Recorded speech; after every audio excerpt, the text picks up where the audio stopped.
Ready to start here. I think I'm getting in the mood. Okay. I'm calling to order this Phoenix City Council meeting for October 6th, 2025. Roll call, please. Mayor Muehlhopper, I'm here. Councilor Cambros, Here. Councilor Vermillion, Here. Councilor Swatos, Here. Councilor Chester, Here. and Councilor Shunk is absent, and Councilor Dixon is absent, but we have a quorum. Great, thank you. Let's rise for the Pledge of Allegiance. I pledge allegiance to the flag of the United States of America and to the republic for which it stands, one nation, under God, indivisible, with liberty and justice for all. Okay, have a seat. All right, first is public comments, and first is Pam Thornhill. Please come up, Pam. Pam is, for everyone, the chair of the Parks and Recs Committee. And good evening, Pam. Let us know. You have 3 minutes. So I'm just catching you up on the activities of the Parks and Rec Commission. We've begun a new event that's involving the high school students in regard to the homecoming week, actually. And it started out as a treasure hunt and it kind of evolved into a scavenger hunt. So a number of businesses are participating and they're going around and collecting clues, and then the first ones to the area that's designated will get a prize. And so Blackbird gave us some really nice prizes for the kids, and we have a lot of cards and things for them. So we're hoping to have some good participation in that. It's all brand new, so we never know how these things are going to turn out. And then I've given you a flyer. We're having the trunk or treat on the 31st from 4 to 6. And we have a number of businesses signed up. We're always looking for more. And Al's gonna be there, and Rose is gonna sponsor a car. Are you gonna sponsor a car? Am I gonna what? Sponsor a car, or are you gonna do your? I'm hoping to bring my stilt legs along. Oh, okay.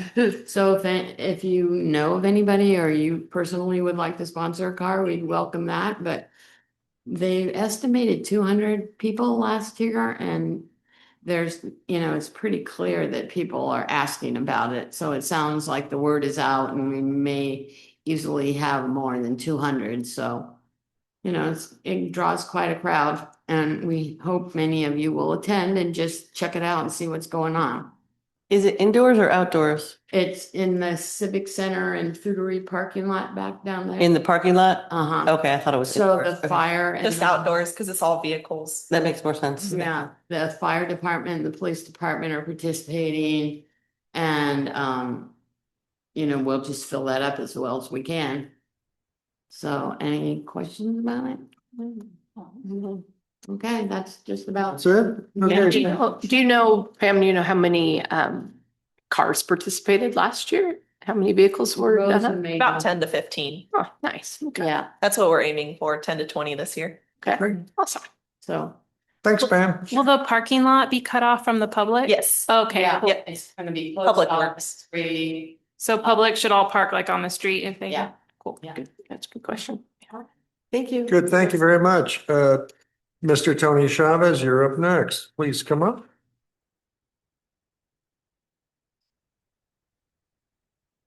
Tony Chavez, 210 North Church Street. I'm just here to say I'm happy to see what's going on. I've noticed people signing up for committees, people getting involved, projects going on.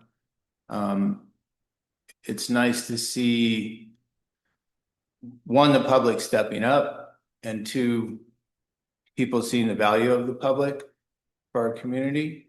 It's really nice to see, and I hope it continues. And the other thing, with current events, there's a lot of division going on with people. Facebook isn't helping that. There's a lot of people seeing one side and doing knee-jerk reactions and making comments and stuff. Not anything in particular, just in general.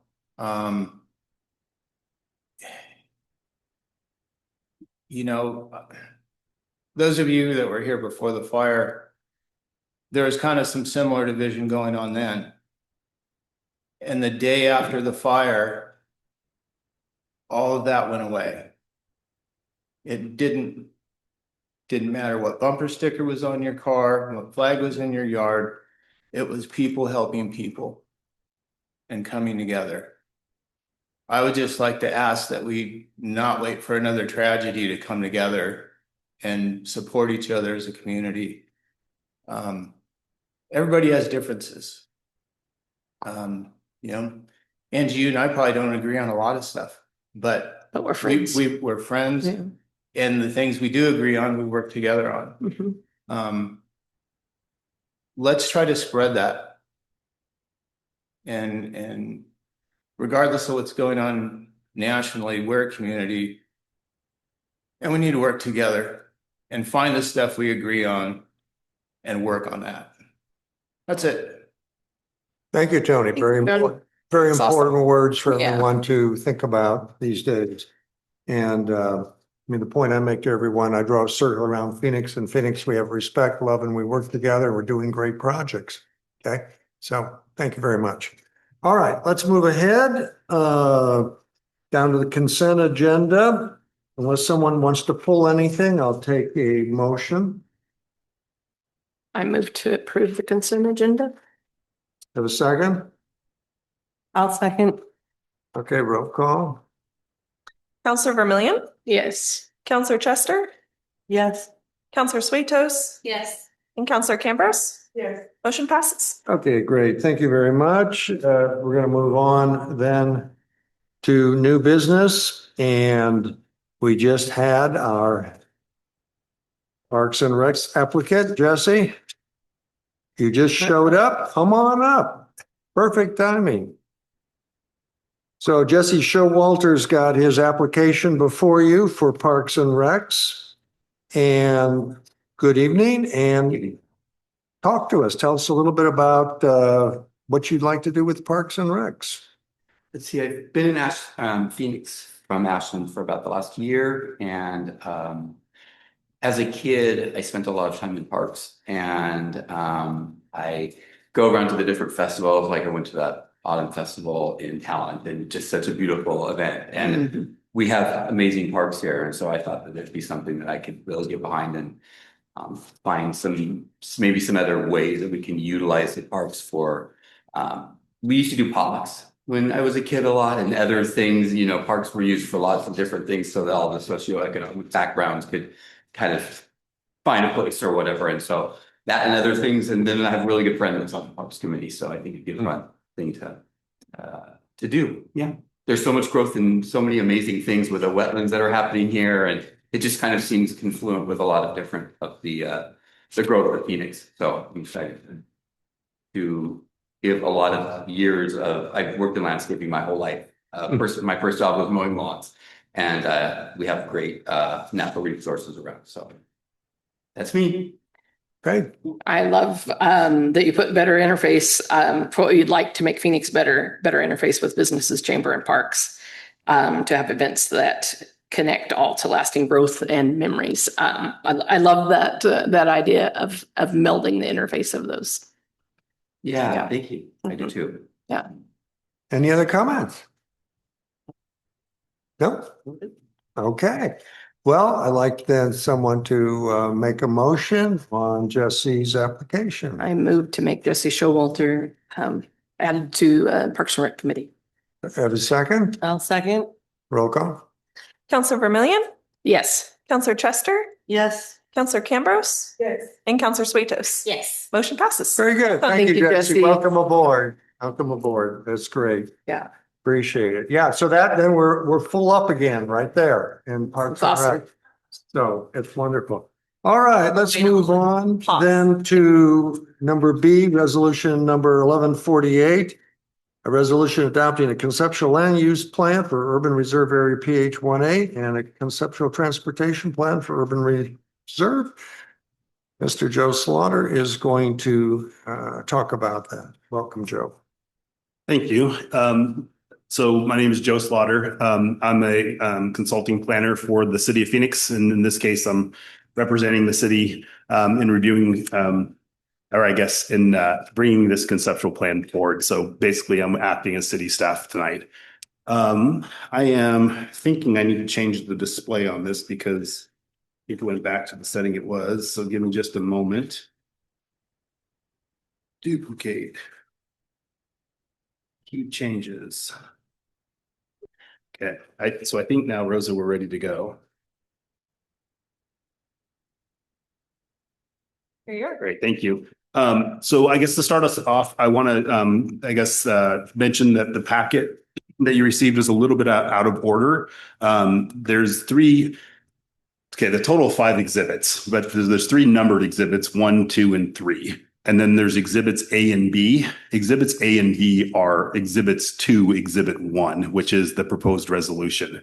So in your packet, they come behind the other 3 exhibits. They should go, they belong between exhibits 1 and exhibit 2. Okay.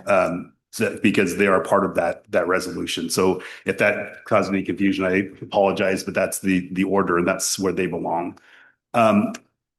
So as was mentioned, this is consideration of a resolution which would adopt a conceptual land use plan for urban reserve area PH1A and a conceptual transportation plan for urban reserve areas PH1 and PH1A.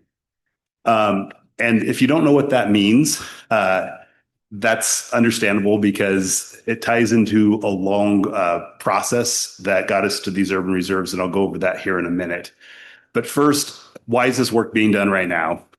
So the city received an application for an urban growth boundary expansion that will include a portion of Phoenix PH1A. And that application is scheduled to be presented to the Planning Commission next Monday, so the 13th of October. Before that can happen, so before the city can consider adding any areas from these urban reserve areas, which I'll get into a bit here in a minute, before the city can consider adding those to the urban growth boundary, there first has to be a conceptual land use plan and a conceptual transportation plan for that area. So procedurally, this has to occur before the city can consider that application. So then based on that, staff has been coordinating with the applicants or the agent for the applicant, which is CSA Planning, to formulate this conceptual plan because their client will be the first ones, I guess, in on this potentially to start developing some land. We want to make sure this concept plan is developed in coordination with the landowners, like what was done in PH5, which I'll show you an example of that in a minute. So the development of the conceptual plan also, per the regional plan requirements, has to be coordinated with the RVMPO, which is the Rogue Valley Metropolitan Planning Organization. And so there's a letter that's Exhibit 2 in your packet that shows that that work was also done.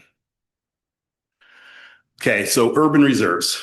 This map shows, 4 of the 5 cities that ultimately adopted urban reserves through what's called regional problem solving, or abbreviated as RPS.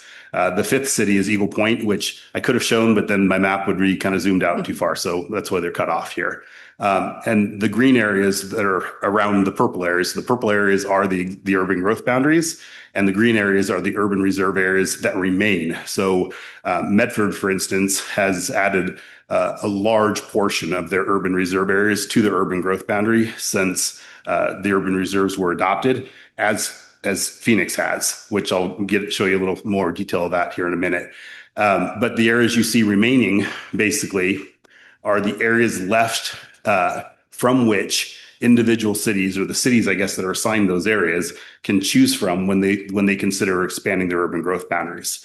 So the urban reserves are basically pre-negotiated on a regional basis for where cities will grow their urban growth boundaries, and then eventually their city limits. So these are kind of 2 steps ahead of city limits. So in this case, there is an application requesting that a portion of the urban reserve be brought in. And I won't get into the application because it's a totally separate matter. But that's what's kind of bringing on this work of doing the conceptual planning. Phoenix hasn't done conceptual plans for all its urban reserve areas. Phoenix has approached doing conceptual planning on a needs basis. And so when Phoenix looked to expand its urban growth boundary into PH3 and PH5, it did the work of conceptual planning. And I'll show you those in just a second here. Unlike Medford, for instance, who, 2015, 16-ish, adopted conceptual plans for all their urban reserves. So they went through and they basically said, here's where the transportation is going to go through all these areas. Here's kind of the spread of land uses. And they just adopted at one time conceptual plans for everything. So every city approaches this differently. But Phoenix so far has done it on a case-by-case basis as it's looked to expand into different areas. So Phoenix. So this is what was the urban reserves. Some of this is now a large portion of this has actually already been added to the urban growth boundary now. But originally, these areas, so PH1A, PH1, PH3, PH5, and PH10 were the areas that were allocated to Phoenix for future growth areas. Why they're skipping numbers is because there were other areas that were considered and they were eliminated from contention basically, but didn't want to renumber for confusion. So these are the ones that made it through the filtering process. And this is what was allocated to Phoenix. So then in 2022, so I guess I should say, first of all, that process of creating the urban reserves took about 10 to 12 years, depending on how you measured exactly, roughly from about 2000 to about 2012. That regional process of the cities all agreeing, and along with the county and the state, that these would be the urban reserves. So then the city of Phoenix worked for about another decade, and in 2022 adopted an urban growth boundary amendment that added these areas that are in blue. So the green was the existing urban growth boundary. The kind of yellow color is what was removed from the urban growth boundary, seen as being not efficient for development. And then the blue area, which is PH3, which is everything between I-5 to the east and the railroad tracks to the west, and kind of Highway 99 running through it. That is PH3, and that entire area was added to the urban growth boundary. And then PH5, which is located along North Phoenix Road on both sides of North Phoenix Road, you can see a large portion of that was added to the urban growth boundary as well. So it gives you a little idea of how this process works. Urban reserves, select some areas, taken into the urban growth boundary. So now I'll show you what was adopted as conceptual plans for each of those areas. So in this case, they were combined transportation and land use conceptual plans. And PH3 was very simple because it had an existing transportation route through it that was regionally significant. So that's highlighted and shown. It's not going away. If anything, it's being expanded. And then all the land use was basically, not just basically, it was actually taking what the county already had in place for comprehensive planning for designations and converting that to the city's comprehensive plan designation that most closely matched. So medium density residential, you can see is a lot of it, commercial, a little bit of industrial, and then some high density residential. So these are what those properties were already designated as. So call it a concept plan, but basically it's just recognizing what's already there and continue to be there. PH5 is a little more complicated. So in PH5, like with a lot of these urban reserve areas, they were given to the cities for specific purposes. And those purposes basically are broken up into three categories of employment, residential, and open space. And so there's tables that say, how much of each of these areas is going to be used for whatever kind of use. I couldn't tell you the exact mix off the top of my head for PH5, but it's something around 2/3 employment, 1/3 residential, and then taking maybe away from some of that residential 1/3 into open space. But again, that's a rough estimate. So what happened in this concept plan is the land has to be divided to match those numbers. So whatever it was, it's divided, and then we're showing kind of generally where those different uses will occur. And again, this is a concept. This isn't the final layout. This is just saying this is what we expect generally to occur. From a transportation standpoint, in this one, North Phoenix is pretty simple. It's going to remain. It's a regionally significant arterial. And then the city probably went a little further than it needed to in adopting this network of streets. But this is coming directly from the primary property owners. And this is how they envision the higher order streets laying out in this area. So it made sense to show kind of as a concept that this is how we expect transportation to be moved through this area. Was there no medium density residential in that? Yeah, so the LDR part of this was assigning it a comprehensive plan designation, which probably shouldn't have been done. It probably should have just said residential. Okay. Because really what the comprehensive plan calls for in that area is about 50% low density residential, about 25% medium, 25% high. And so really you can interpret the LDR to mean residential. Okay. But part of why the city didn't want to get into too much specifics there is it didn't want to have to say the high densities here and the medium densities here and the low densities there. Because again, this is meant to be very broad. This is concept. This is, and then in PH5s, for example, there's going to be a lot more planning that's required before any of this stuff develops. So this is the first step to kind of get us headed down the road, knowing there's a lot more steps to occur before we get development done. Okay. What about commercial? I just see industrial. What type of industrial? High industrial, low industrial? Yeah. Like, why is there no commercial mixed in there by the residential? You bet. So PH5 is an area known as the South Valley Employment Area. So it was given to Phoenix as a regional employment center. So it wasn't based on local need. So most land use and urban growth boundary expansions are going to be based off of local needs. So your city is growing at a certain rate. You have to show you have a 20-year land supply for employment land and residential land, right? And then in each of those, you're going to show the different categories for the low density, high density, medium density residential, different types of commercial uses, different type of industrial uses, et cetera. This was placed in Phoenix's urban reserve and then ultimately brought into the city's urban growth boundary in 2022 based off of a regional need. So that's why it's not commercial, because this is a regional employment center that's based off of a regional need for employment land, meaning industrial designated land. That doesn't mean mills, most likely, or like a white city kind of industrial. This is meant to be, clean room manufacturing, higher tech kind of stuff, possibly in some kind of higher education campus and those sorts of things.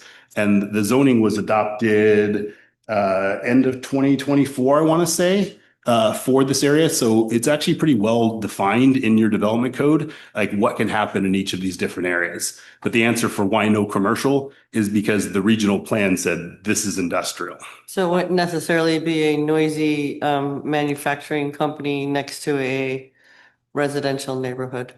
No, again, it's pretty well defined in your development code, but all this area, it requires basically a planned unit development. So they're going to have to come in. It gives, and this was proposed by the owners of the land because they want the flexibility to determine the right mix of things. So they don't want to have hard set boundaries. But because of that, because the city has to be able to control ultimately, what's approved, it's going to require a more extensive like land use review process, including a planned unit development type of a setup where you're going to look at here's kind of more globally what's going to occur. And then each neighborhood or areas it builds, you're going to get to look at like kind of the overall concept for that. But it is meant to mix things, but it's meant to mix things in a way that they can mix appropriately.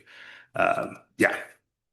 So the good news is what we're talking about tonight for PH1A is much simpler than this. And so that's part of why I'm going through this to kind of get you to understand a little bit the context of what we're doing. So in the case of PH1 and PH1A, for PH1A, it's entirely employment land. So there's no residential, there's no open space as far as what the plan requires. This is meant to be entirely employment land. The conceptual plan for that's proposed shows it all industrial designation. And that has to do with a couple of things. One is it's being considered for inclusion in the urban growth boundary because of a need for more industrial land, and because it is appropriately cited for industrial land because of its adjacency to the railroad track. But it's not well suited for commercial development because it's not near residential land and it has no clear, visibility line of sight from major roadways. So it would be really tough to develop as commercial. So industrial is the right kind of employment land for this case, and that's what's being proposed. Conceptual plan, transportation plan. So since we're only looking through the application at PH1A, I guess the city could have considered just adopting a conceptual transportation plan for that. I will get into showing you the map here in a minute and talk about why that's not the case. But basically, it doesn't make any sense to try to concept plan transportation for PH1A in a vacuum without looking at PH1 and also the helicopter pad that's already within the city's urban growth boundary. And the end of the story, I guess I'll kind of give away the punchline before I tell the rest of it, is that there needs to be a connection from Voorhees Road in the north through all this to Houston Road in the south. How exactly that occurs, we don't know. But we know that that must occur through the development of all this land, roughly 143 acres, because there is no crossing that's approved across the railroad track. So this area has to be able to circulate from both directions. Otherwise, you're going to have 143 acre cul-de-sac, that comes out to one point. So that's really kind of the basis of the concept plan. And when you look at transportation, which might look scary because it shows a line going through properties, but ultimately we don't know where that line's going to be. We just know that there has to be a road that's developed, and where it is, how it's done, that's all going to be dictated based off of future development.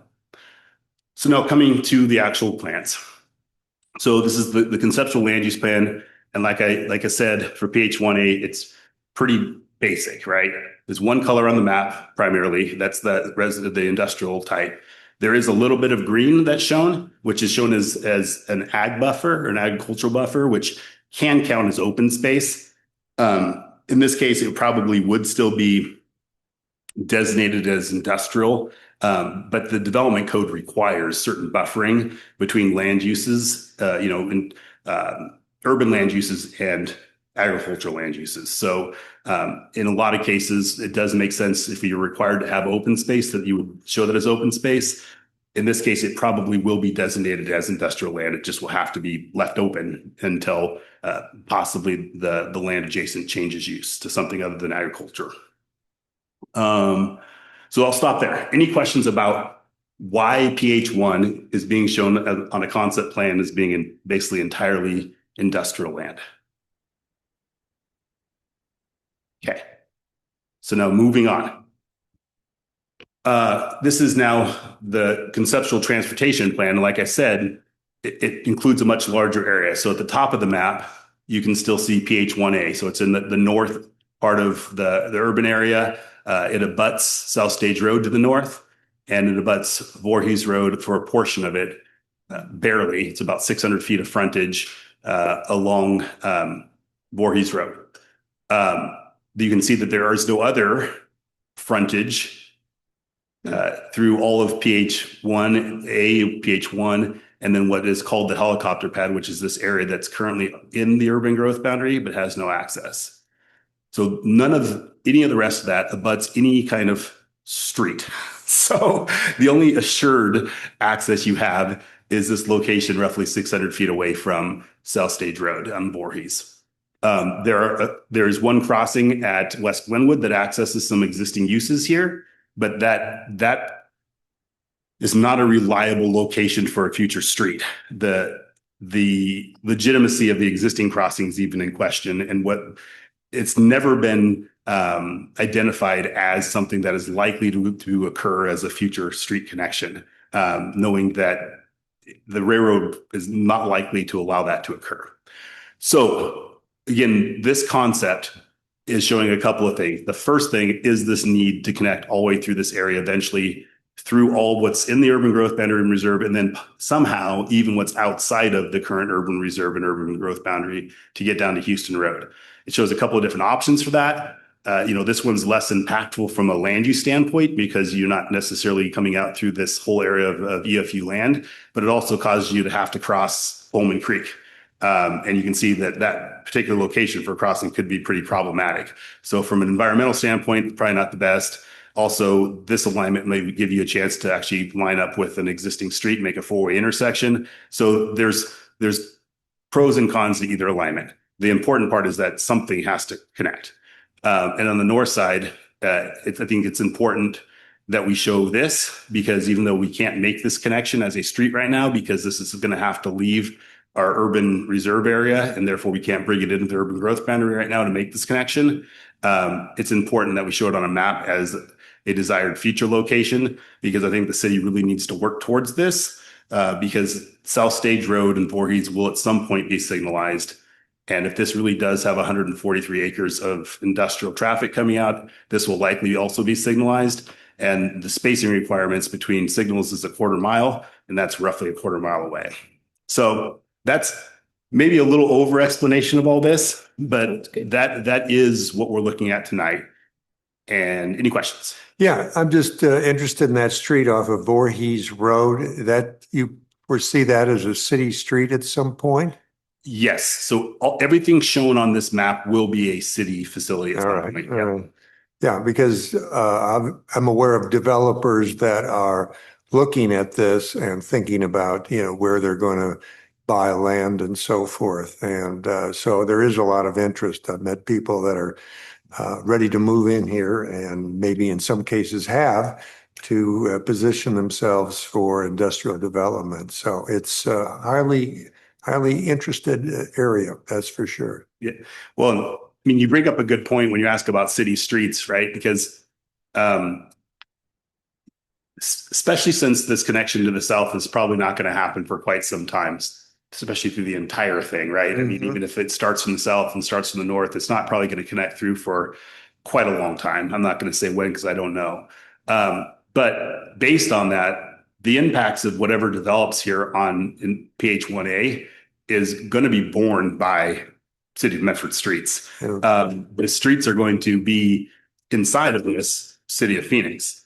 As soon as it hits Voorhees, it's actually a county facility, and there's going to probably be some discussion about how quickly Phoenix is taking that on. And I'm sure that their request is going to be, as soon as this comes into the urban growth boundary, that this section, at least of Voorhees, which will be a little strange, because Voorhees Road for this entire length will be county, besides basically from here to South Stage Road. So Phoenix is going to own 600 feet of road that they have to maintain. But then again, the rest of everything that circulates out of here, unless it comes out to 99 and heads south, which could happen for trucks maybe heading south. But I'm going to wager that most of this is heading north. So it's all going through Medford, right? So the impact of the city of Phoenix is pretty low, given the potential financial benefits of having this into the city. So, it's just an observation. When you look at like circulation patterns and neighborhoods affected and that kind of stuff, this basically leaves Phoenix very quickly and becomes somebody else's problem, if you will. Although the problem isn't really a problem, because these streets are designed for that, right? These are higher order streets. We're not pushing this through a neighborhood or anything else. But again, we'll get into more of that later when we talk about the actual urban growth boundary expansion. But it's important to kind of look ahead of time in the concept of how you're laying it out, how it's going to work kind of globally before you start making those decisions. So the helicopter pad will come back into the city? It's now county, right? No, it's in the city. So in 2022, the city looked to remove it from the urban growth boundary. Okay. That was not done because it would have required a comprehensive plan amendment and zone change of the helicopter pad property to be able to comply with the county's comprehensive plan and development code. Okay. Because it's owned by county, it's in the county's jurisdiction, and it's zoned industrial. And that industrial land type can't exist in the county outside of an urban growth boundary. And so it would be non-conforming if we took it out of it. So it's still possible, but that never happened. So it's not in the city limits, but it's still in the urban growth boundary of the city. Okay. And the other thing for people here to be aware of, the helicopter pad is in the urban renewal district. Yes. And that's important for future development. So, yeah, I mean, for years we've been talking about the helicopter pad as, you can't get into it. So this is finally going to be creating the access to make it industrial. Joe, could you point to the helicopter pad on that map again? Yeah, sorry, it's not very well highlighted, but basically this road is the west border of it. And if we follow it down along this kind of yellow line, and like this, and then it goes back up along the railroad tracks. So this is Barnum subdivision. And so it shows you kind of where, I guess, north to south it is, but that's it. It's roughly, I want to say 33 acres in size total. Okay, thank you. All right, so I think that the next slide is just talking about, this went to the planning commission. We had a pretty good discussion about this topic, and ultimately they voted unanimously in favor of recommending approval of both these conceptual plans, I guess, through adopting the resolution to the city council. And so we're here tonight asking that the council adopt resolution 1148, which is then adopting these two conceptual plans. Any further discussion, questions by council? Okay. Then on page 19, there is a proposed motion. I move to approve resolution 1148, adopting a conceptual land use plan for PH1A and a conceptual transportation plan for PH1 and PH1A as recommended by the planning commission. Have a second? Okay, roll call. Counselor Chester, Yes. Counselor Cambrose, Yes. Counselor Suetos, Yes. and Counselor Vermillion. Yes. Motion passes. Very good. Thank you very much. Thank you. Thanks, Joe. Thank you, Joe. That's great. Yep. All right, we're moving to number 9, public hearings. Second reading of ordinance 1047 and ordinance amending ordinance 564, title 10, section 1024, trucks of the Phoenix Municipal Code. Mr. Boker. We're going to do a public hearing at this time. Mr. Boker is the applicant. You have any further comments? We've been through this several times. I think, Yeah. actually, I think we've already had the public hearing, so now we're just doing the second reading, except for There's no need for a public hearing? no, except for item D. It's the Okay. first reading, yeah. Oh, I didn't know Item- that. I thought that second reading fell under public hearing, but it does not. Just for clarification for my, First reading is where you have. Just It's first just reading? first reading. Okay, because it says public hearing, that's why I was confused. Okay. So just item D, which is the first reading on that. I guess that's my question for Hannah, that we're kind of going back and forth with just clarifying that for future, because otherwise I'm going to keep putting it second readings under public hearing until it gets fixed, so. Okay. Public hearings, now gives me pause, that would be. Oh, I see the pause. Okay. Just to go through that. Yeah. Okay, but normally for the second, we don't have to, it's just the Right. first. Right. Okay, Okay, got good it. to know. Okay. All right, well, we can go through, it's just verbiage for me. No problem. Okay. All right, the applicant has no comment. Are there any citizens in support? No. Any citizens neutral or testifying? No. Therefore, I will close the public hearing. And this is something that everyone has seen multiple times. And we're on page 27. And you want to, I move approval on second reading of ordinance 1047 and ordinance amending ordinance 564, title 10, section 10.24, trucks of the Phoenix Municipal Code. have a second? Okay. Roll call. Counselor Vermillion, Yes. Counselor Suetos. Yes. Counselor Chester Yes. and Counselor Cambrose. Okay, motion passes. Very good. Okay, we'll go on to the next one here, item B, second reading ordinance at 1048, ordinance amending ordinance 709 and 876, title 8, section 8.04, nuisances of the Phoenix Municipal Code. The applicant has no further comments or and public hearing here. Do we have anyone speaking before or against? We don't. We close the public hearing in this case, and we are on page 30. Right, page 30. Page 30. And I take a motion, please. I move approval on second reading of ordinance 1048 and ordinance amending ordinance 709 and then 876, title 8, section 8.04, noxious vegetation of the Phoenix Municipal Code. Do I have a second? I'll second. Do I have a second roll call? Counselor Suetos. Yes. Counselor Vermillion, Yes. Counselor Cambrose.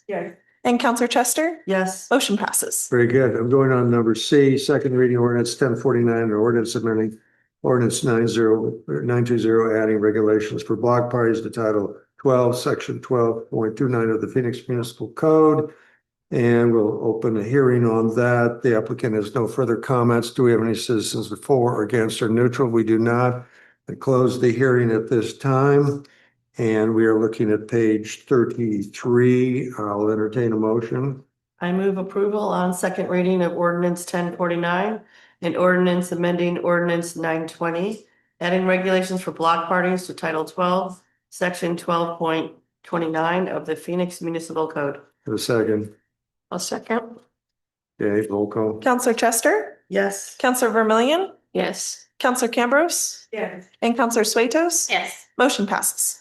Very good. We're down to item D, and that is the first reading ordinance 1050 and ordinance amending Title II, Section 2.13 of the Phoenix Municipal Code and repealing ordinances 101 and 1046.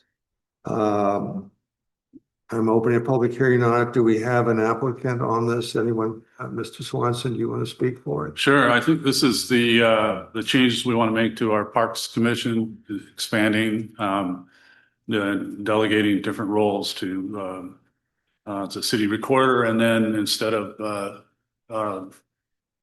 it also requires the chair to make a quarterly report to the council on planning our Parks Commission, our Parks Committee activities. So did Jesse Saltwater fill the He's fifth number- position he's or the number seventh? five. No, No, he's five, number so five, and so more. this will open two more, which I believe the Parks and Recs Commission needs with everything going on. They requested this, by the way. It came from them. Okay. The people will be citizens of Phoenix. We'll be deleting the secretary position. It's no longer needed. Deleting the liaison from council because council decided they didn't want to do it. And in that case, we'll have the chair of Parks and Recs reporting every quarter to us, okay? And those are the things. If there's no further discussion, I move approval on first reading of ordinance 1050 and ordinance amending Title II, Section 2.13 of the Phoenix Municipal Code and repealing ordinances 1001 and 1046. second? I'll second. I don't know. Second and You third. pick it. Okay, roll call. Counselor Vermillion, Yes. Counselor Suetos. Yes. Counselor Chester, Yes. and Counselor Cambrose. Yes. Okay, motion passes. Very good. Thank you very much. We got through all those and yeah, the first three have been around for a while, so that's done. All right, let's go ahead to staff reports.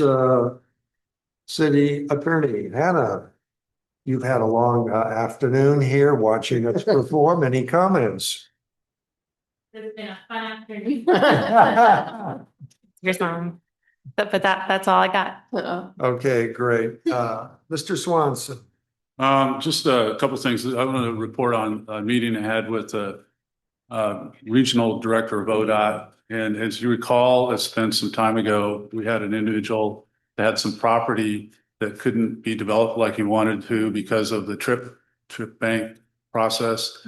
So we've had some conversations back and forth, and they're prepared to make some changes that will keep everybody whole. That's got, trip part of the trip bank. They'll keep the numbers of trips, but we'll expand them to help those that are needing those for the interchange. So it can be done by ordinance. We've been told before that it would take a more extensive process, but right now we're being told it can be done by ordinance, which is a big change. And so we'll be working on it. I mean, it's going to be a process, but I think at the end of the day, it will free up some of these properties that are being limited on development possibilities because of this trip cap that exists with some of those properties that unfortunately weren't, some were houses had, lower trip counts and want to look at developing them as commercial businesses. So good meeting there. Just thought I'd highlight that for your purposes. So a lot of other things going on. I think you saw the newsletter that went out, the October newsletter. And so we continue to use that to get the word out on things. And I think it's showing with some of the response that we're getting, some of the activities and events. And then I was going to just give you my two favorite sessions. And I know Al and Susan might want to add. Oh, yeah. There, it might be different, might be the same, but my two favorite sessions from the League of Oregon City is their 100th anniversary. So that's a pretty significant event for them. And I think they did a good job with it. And anyway, so the one that I felt was my favorite one was they had a speaker that was talking. I don't know if you've been through some of those presentations about Gen X and Gen Z and baby boomers, and there were even pre-baby boomers that were. So it kind of gave us some insight on how we relate to our employees, but also how we relate to our council and committees and who all serve from different generations and in the public.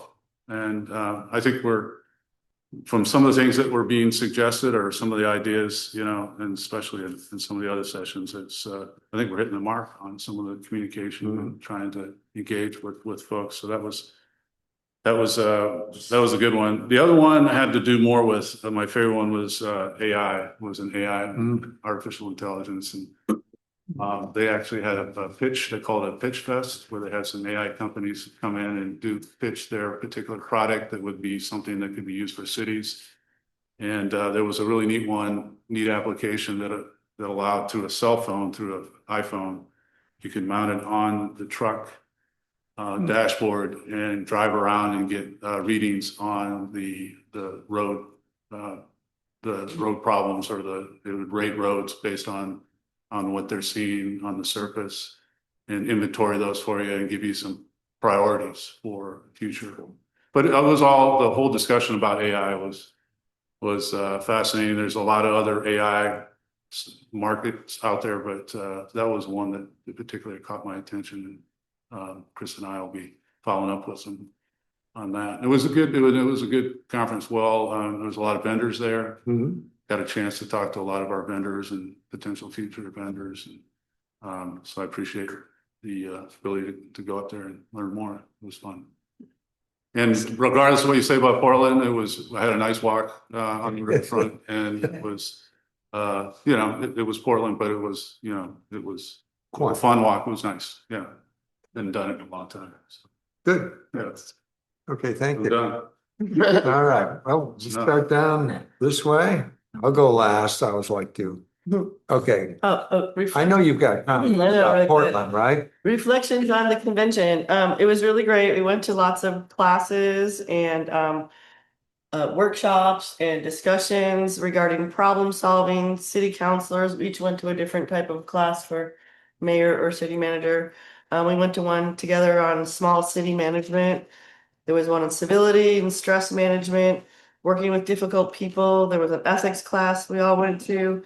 Another one on engagement with citizens and how to have different events occur in your city that were, successful. There was the talk on the different generations.